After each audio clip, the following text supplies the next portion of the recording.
Hello bachcho, let us read this question. So the question says, two thin long parallel wires separated by a distance d carry current I ampere in the same direction. They will. तो अगर दो parallel और बहुत ही thin wire हैं और उनमें current carry हो रहा है आई एम्पियर का, दोनों के बीच में सेपरेशन अगर डी है तो उनमें कैसा फोर्स रहेगा, इन चारों ऑप्शन में से हमें सही ऑप्शन चूज करना है। तो इस क्वेश्चन को सॉल्व करने के लिए हमारा जो की कॉन्सेप्ट है ये जान लेते हैं। तो की कॉन्सेप्ट है, जो फोर्स एग्जिस्ट करता है two parallel current carrying wire के बीच में, वो फोर्स एफ अगर है तो ये मैग्नेटिक फोर्स को हम रिप्रेजेंट कर सकते हैं म्यू नॉट आई वन, यानी कि current in wire one into current in wire two divided by into L divided by two pi into D. L यहाँ पे जो लेंथ है दोनों वायर का, और I one I two current कितने फ्लो हो रहे हैं वायर वन और वायर टू में, डी क्या है, सेपरेशन बिटवीन टू वायर्स। तो इसका एक अगर फिगर ड्रॉ करें तो दो यहाँ पे वायर हैं, दोनों वायर का लेंथ क्या है, सेम है, इसका भी एल इसका भी एल है। तो ये करंट का डायरेक्शन है, हमने आरो से रिप्रेजेंट कर दिया।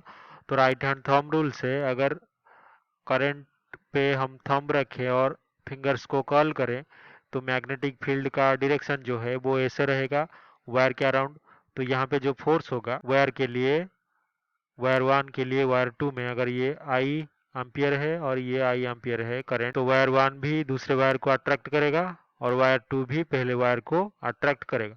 तो दोनों अगर एक दूसरे को अट्रैक्ट करें तो जो फोर्स है, force of attraction can be written as F is equals to mu naught I1 I2 divided by 2 pi d into L। और अगर फोर्स ऑफ अट्रैक्शन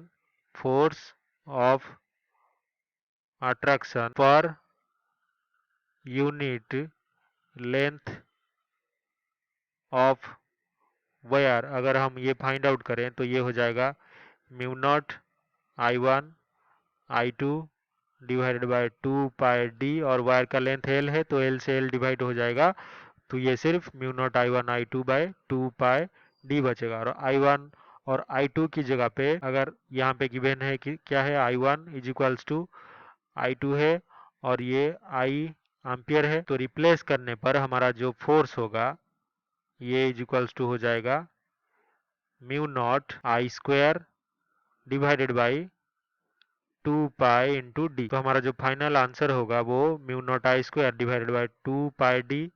तो फर्स्ट ऑप्शन है क्या, option A attract each other with force mu naught I square divided by two pi D, तो यही हमारा correct option है। Option B repel each other with force mu naught I square divided by two pi D, ये गलत होगा, repulsion है नहीं।